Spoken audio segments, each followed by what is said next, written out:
Hello, beautiful and amazing people. Today I have a beautiful tropical inspired slow cooker granola.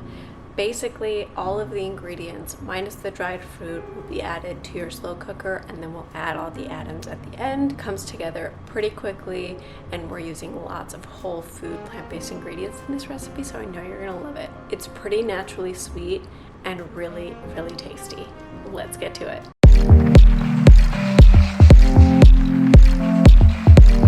For this recipe, we're going to start by assembling our wet ingredients. Add a third cup of avocado oil and a third cup of maple syrup or honey or vegan honey, in addition to 1 teaspoon of Himalayan sea salt and some cinnamon, vanilla extract, and 2 to 3 tablespoons of cashew butter together in a medium to small mixing bowl. I like to combine everything with a whisk. It will take anywhere between 5 to 7 minutes to make sure that all of these ingredients are nicely mixed together, there are no lumps, and homogeneous.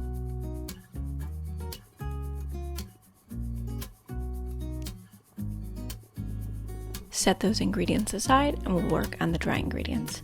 Add 4 cups of traditional oats in addition to some ground flaxseed, a cup of chopped walnuts in a large mixing bowl and combine with a spatula until evenly dispersed. I like to add a scoop of vanilla protein powder.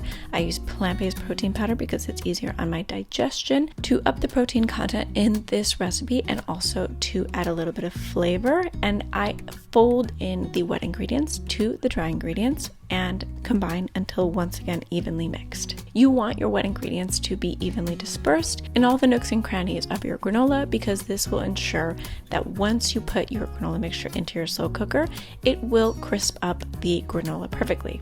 I recommend adjusting your seasonings according to your taste preference. You can add a bit of salt, a bit more cinnamon, who knows, a little bit of nutmeg, just to add some seasonal flavor. And once you're ready to go, generously grease your slow cooker insert and plop that granola right to the very bottom of your slow cooker or crock pot. I like to evenly spread this out on the bottom of the crock pot and then cook on high for 2 hours, checking in every 30 minutes to mix the granola mixture so that no section burns.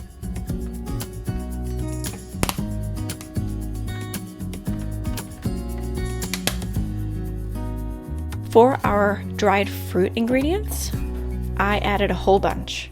I added dried mango because I love mango flavor, raisins because surprisingly I do like raisins, in addition to dried papaya, also some banana chips, and dried pineapple. You do not need to add these ingredients with the rest of the slow cooker because they are already dried out. You can choose to add them in 1 hour into the cooking time. This is the same for coconut flakes. I like to add 1 cup of coconut flakes. I completely omit these ingredients from the cooking process, but I do like to include them so that this recipe will be a tropical forward flavored granola. If you do choose to cook them with the rest of your mixture, I do recommend adding them in an hour after cooking so that they do not burn. Once your granola is completely cooked, I like to spread it out on a large baking tray lined with a reusable mat. Once it's completely cool and crisped up, I like to take my baking mat, fold it up, and add all of my granola to the dried fruit bowl.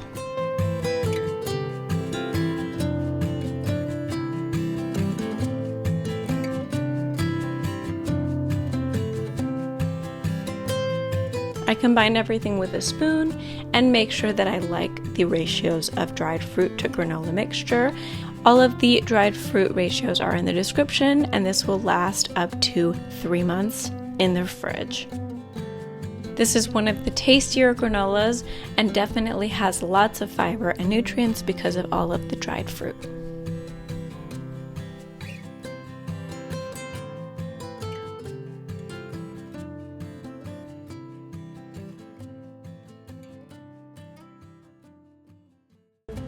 Hey everyone, I really hope you enjoyed this recipe.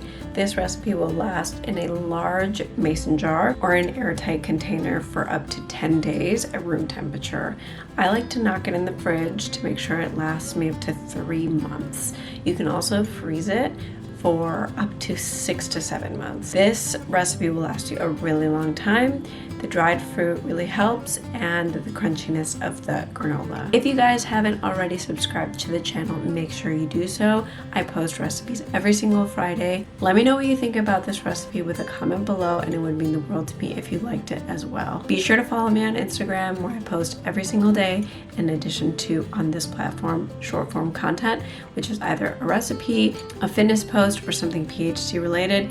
These days it's the former two rather than the latter, but regardless, let me know what kind of content you would like to see more from this platform. As always, thank you so much for your viewership, and stay tuned for next week.